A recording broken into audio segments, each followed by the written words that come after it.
Hello everyone, welcome to my YouTube channel. आप सभी का मेरे यूट्यूब चैनल में बहुत बहुत स्वागत है। आज हम पढ़ेंगे one word substitution. One word substitution को हम अनेक शब्द के लिए एक शब्द बोलते हैं। अक्सर एग्ज़ाम में जैसे कि H TET, C TET, U P TET, D triple S B, K V S में अक्सर ऐसे क्वेश्चंस हमें देखने को मिलते हैं। तो आइए बिना देरी के हम शुरुआत करते हैं। Number 1, a place where bees are kept. जहाँ पर मधुमक्खियों को यानी कि बीज को रखा जाता है उसे हम अपियरी बोलते हैं। अपियरी ए अल्फ़ाबेट से स्टार्ट है। ए मतलब विदाउट, किसी चीज़ के बिना। समझ लीजिए कि बिना पैर के अगर कहीं पर बीज को रखना हो तो हम उसे अपियरी बोलेंगे।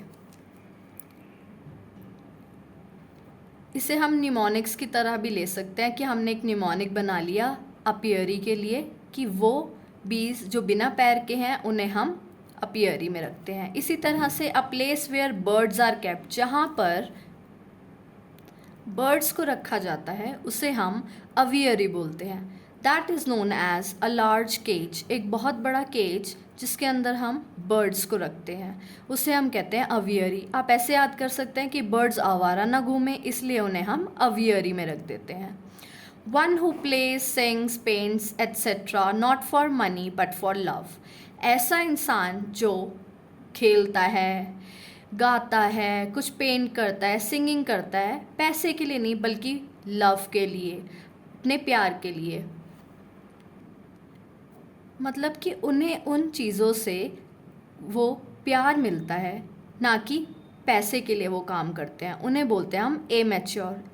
ऐसा निमोनिक बना सकते हैं कि ऐसा पर्सन जो मैच्योर बिल्कुल नहीं है, जिसे पैसे की कोई ज़रूरत नहीं है, जब इसकी घरवाली आ जाएगी, इसके सर पे डंडे पड़ेंगे, तब इसे पैसे की कीमत समझ आएगी। तब तक ये ए मैच्योर, एक ए मैच्योर है। इसकी प्रोनाउंसिएशन है ए मैच्योर। ये मैं आपको बताना चाहती हूँ कि ये जो हम क्वेश्चंस करेंगे वो सभी बार बार मोस्टली एग्ज़ाम में देखे गए हैं, एच टेट में भी और सी टेट में भी, इसीलिए प्लीज़ इनको आप ध्यान से रिवाइज करें। Next is one who believes in the existence of God. जो गॉड के एग्जिस्टेंस में, कि गॉड है, इसमें बिलीव करता है उसे हम थीस्ट बोलते हैं। ऐसा याद कर सकते हैं कि बहुत सारी थीसिस लिखता रहता है गॉड के ऊपर, इसीलिए उसे हम थीस्ट कहते हैं। Next is one who does not believe in the existence of God. जो गॉड में बिलीव नहीं करता उसे हम अथीस्ट बोलते हैं। यहाँ पर ऊपर हमने याद किया था a means without, not, did not believe in God. The one who does not believe in God's existence is known as atheist. Next is one who believes in many gods. जो बहुत सारे भगवान में विश्वास करता है, that is known as polytheist. Poly means plenty, plenty का मतलब होता है मल्टीपल, बहुत सारे। जो बहुत सारे गॉड्स में विश्वास करता है उसे हम बोलते हैं polytheist. The life story of a person written by himself और हरसेल्फ। यहाँ पर मैंने हिमसेल्फ भी मेंशन किया, हरसेल्फ भी। कई लड़कियाँ बोले भी हम नहीं लिखते ऑटोबायोग्राफी। बिल्कुल लड़कियों को भी लिखनी चाहिए और लड़के भी लिखते हैं। जो खुद के ऊपर लिखी जाती है, ऑटो का मतलब होता है खुद, सेल्फ के ऊपर। ऑटो मीन्स सेल्फ, सेल्फ के ऊपर जो बायोग्राफी लिखी जाती है उसे बोलते हैं हम autobiography. Graph is always related to writing. जब हम कुछ लिख रहे होते हैं, ग्राफिया, आपने एक डिसेबिलिटी के बारे में सुना होगा, डिसग्राफिया। जब बच्चे ढंग से लिख नहीं पाते उसे हम डिसग्राफिया बोलते हैं। इसी तरह से जो ग्राफ है ये राइटिंग से बिलोंग करता है, तो जहाँ भी आपको ग्राफ वर्ड मिले that means writing. Another one is the life story of a person written by someone else. जो दूसरे की स्टोरी के बारे में लिख रहा है, खुद को भूल गया, दूसरे के बारे में लिख रहा है, उसे बोलते हैं हम biography. Biography means the life story of a person written by someone else. जो किसी और के बारे में लिखता है तब हम कहते हैं biography. Next is the practice of writing dictionaries. जब हम डिक्शनरी को लिखने की प्रैक्टिस करते हैं उसे हम लेक्सिकोग्राफी कहते हैं। लेक्सिकल रिसोर्स, आपने एक वर्ड सुना होगा वोकैबुलरी, बहुत सारी वोकैबुलरी आते यहाँ से है डिक्शनरी से, तो इसीलिए हम इसको ऐसे याद कर सकते हैं, the practice of writing dictionary is known as lexicography, जहाँ से बहुत सारे लेक्सिकल रिसोर्सेज यानी कि वोकैबलरी आती है। Next is that which is open to more than one interpretation, जिसकी एक से ज़्यादा इंटरप्रिटेशन हो, जिसके मतलब एक से ज़्यादा हो, उसे हम कहते हैं ambiguous. Ambi is a root word for two words, दो शब्दों के लिए जो रूट वर्ड होता है वो होता है एम्बी। आपने एक मूवी के बारे में सुना होगा, अपरिचित मूवी थी, उसमें वो अम्बी बन जाता था और परिचित बन जाता था, तो वहाँ पे दो लोग थे। तो इसी तरह आप याद कर सकते हैं जिसके दो मतलब हो, उसका आंसर है ambiguous. Next is more important. The study of life and living organisms is known as biology. Biology means logy, ये जो वर्ड है ना लॉजी, लॉजी का मतलब होता है स्टडी ऑफ, किसी भी चीज़ की स्टडी को हम लॉजी में कंसीडर करते हैं। दैट मीन्स अगर हम study of life and living organisms के बारे में पढ़ते हैं तब हम उसे कहते हैं biology. Next is the study of Mankind. Mankind की स्टडी को क्या बोलते हैं? एंथ्रोपोलॉजी। ऐसे याद कर सकते हैं, एंथनी एक आदमी था, तो मैनकाइंड की स्टडी को हम बोलेंगे एंथ्रोपोलॉजी। आई नो ऑकवर्ड है, बट हमें ना जब भी एस्टेट, सीईटी या फिर कोई भी एग्ज़ाम होता है, वहाँ पर अगर हम न्यूमोनिक्स बना के याद करके जाते हैं तो ये जो मेमोरी होती है हमारी लॉन्ग लास्टिंग रहती है, और हम एग्ज़ाम में अच्छे से बिना किसी दबाव में आके या ज़्यादा अपने दिमाग पर जोर देकर हम नहीं करते, हम सीधा ही जो आंसर है उसको टिक मार्क कर देते हैं। Okay, now next one is a medicine which contracts poison. ऐसी मेडिसिन जो ख़त्म करती है यानी कि न्यूट्रलाइज करती है पॉइजन को, उसे बोलते हैं हम एंटीडोट। एंटी का मतलब होता है अगेंस्ट, किसी के भी खिलाफ। ऐसा बोलते हैं ना हरियाणा में ज़्यादातर, हम एंटी हैं किसी चीज़ के, हम खिलाफ है किसी चीज़ के। मैं भी हरियाणा में नहीं, बहुत सारी जगह बोलते हो, बट हाँ मैंने यहाँ पे सुना, सो आई कैन रिजेंबल कि हाँ एंटी आएगा मतलब against. Next is most important, government of the people, by the people and for the people. बचपन से पढ़ते आ रहे हैं ये हम, इसे बोलते हैं democracy. Government chiefly run by the officials, जो ऑफिशियल्स द्वारा रन की जाती है उसे हम बोलते हैं ब्यूरोक्रेसी। ये वाला जो वर्ड है वो सिनोनिम भी आता है, और एक क्वेश्चन आता है spelt, which word is spelt wrong, कौन सा शब्द गलत लिखा हुआ है, विच इज़ रिटन और विच इज़ स्पेल्ट रॉन्ग, तो इसमें भी ये वाली स्पेलिंग आती है, तो ज़रूर याद करके जाएं। Moving to the next, government of one person, एक आदमी की सरकार है, या तो राजा की होगी या रानी की होगी। भाई सरकार तो रानियों की है आजकल, लेकिन चलिए राजा की भी हो जाती है, तो उसे हम कहेंगे मोनार्की। मोनो का मतलब होता है सिंगल, मोनो रूट वर्ड है वन पर्सन के लिए, सिंगल पर्सन के लिए, तो उसका मतलब हुआ government of one person is known as monarchy. I hope आप मेरी वीडियो देखकर बोर नहीं हो रहे होंगे, और इन वर्ड्स को प्लीज़ अच्छे से याद करना, बिल्कुल एग्ज़ाम में मिस मत करना। Next is absence of government. जहाँ पर एब्सेंस होती है मतलब जहाँ पर कोई सरकार नहीं होती है उसे बोलते हैं हम अनाकी। ए आपको बताया था, ए मतलब हमेशा याद रखना विदाउट, किसी चीज़ के बिना, है ही नहीं, गवर्नमेंट तो है ही नहीं, तो A for absence, A for अनाकी। Next is government by a few people. Government by a few people को बोलेंगे हम ऑब्लियकी, इसे बोलेंगे हम ओलिगाकी। ओलिगाकी ऐसे हम याद कर सकते हैं कि ओले पढ़ते हैं और थोड़े से ही पढ़ते हैं, बहुत ज़्यादा तो नहीं पढ़ते, तो इसलिए हम याद करेंगे ओलिगाकी मतलब government, this is a short form of government, so government by a few people is known as oligarchy. Next is a form of government where one person hold absolute power, जो एक ही person के अंदर सारी power हो, एक ही person के हाथ में सारी पावर होती है, उसे बोलते हैं हम ऑटोक्रेसी।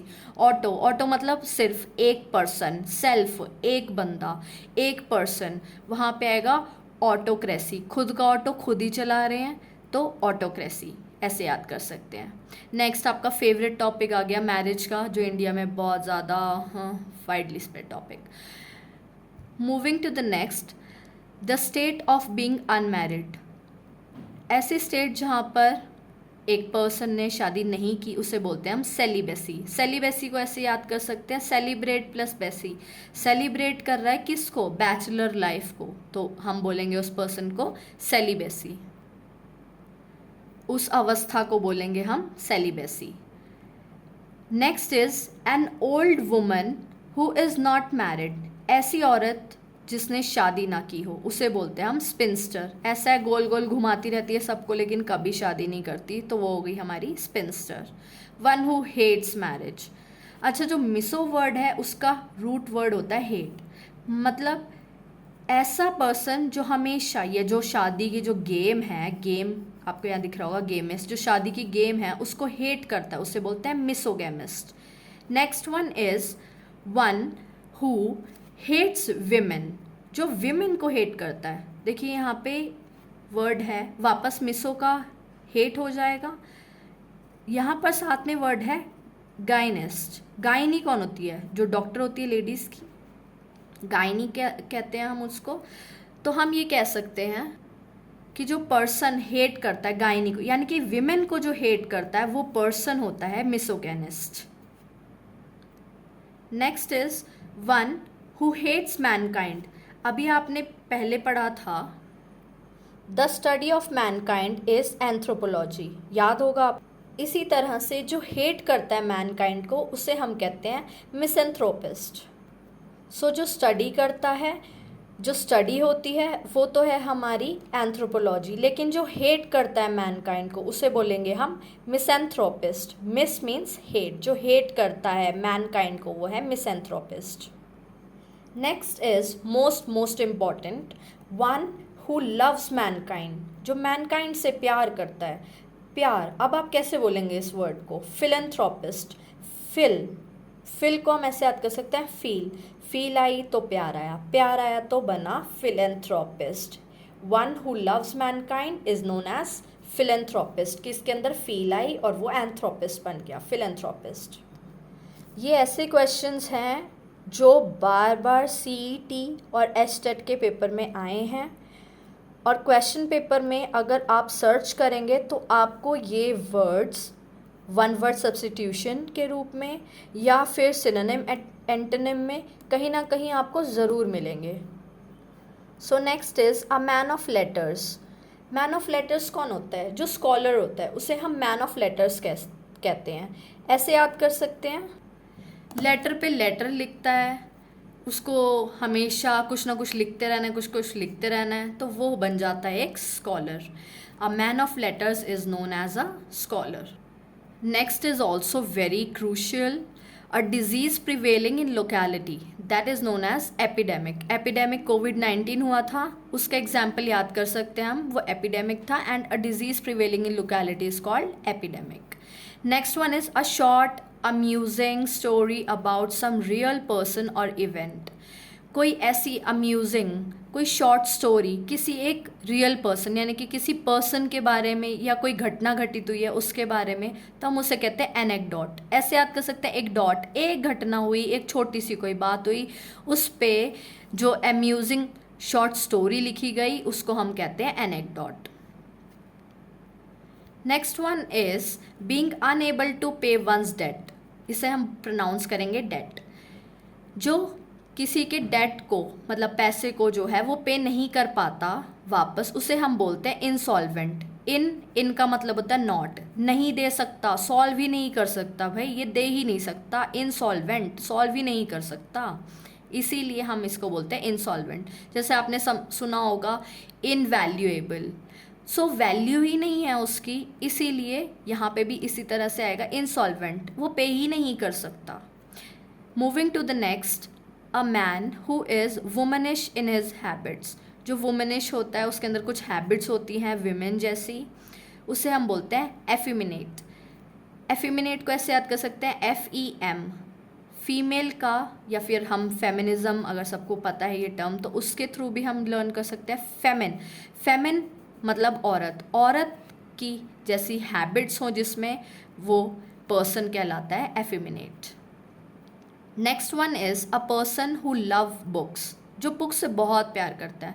प्यार वर्ड बताया था आपको, फील जो है हमारी, वो आएगी हमें किताबों के लिए, तो यह बनेगा हमारा बिब्लियोफिल।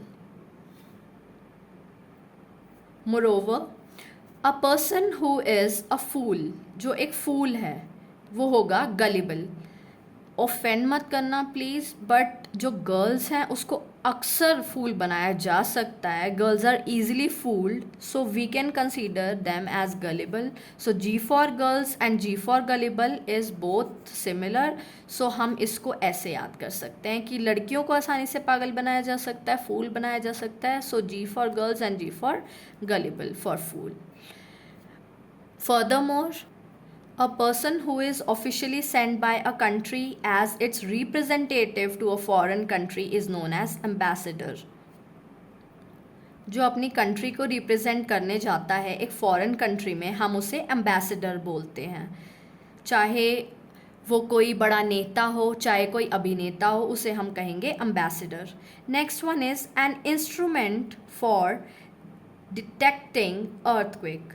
ऐसा कोई इंस्ट्रूमेंट जिससे हम अर्थक्वेक को डिटेक्ट कर सके, उसे हम बोलते हैं सिस्मोग्राफ। अच्छा, कैसे याद करेंगे? सिस्मोग्राफ, ग्राफ फिर लिखने को ही बोलते हैं, लेकिन सिस मीन्स स की साउंड आएगी अर्थक्वेक के अंदर और फिर हम उसे लिखने लग जाएंगे, तो वो आता है हमारा an instrument for detecting earthquake. Last one is farmer students of school और कॉलेज। फॉर्मर स्टूडेंट्स होते हैं जो पुराने स्टूडेंट्स होते हैं कॉलेज के या फिर स्कूल के, उसे हम बोलते हैं एलुमनाई। सो ये सारे इम्पॉर्टेंट क्वेश्चंस हैं, प्लीज़ आप इसे लर्न कीजिए और ध्यान से इसे पढ़िए, इनकी स्पेलिंग्स को रिवाइज कीजिए, जिससे आपके एग्ज़ाम में you will score the best. And guys, if you like it, please like, share and subscribe my channel. Thank you so much and have a nice day.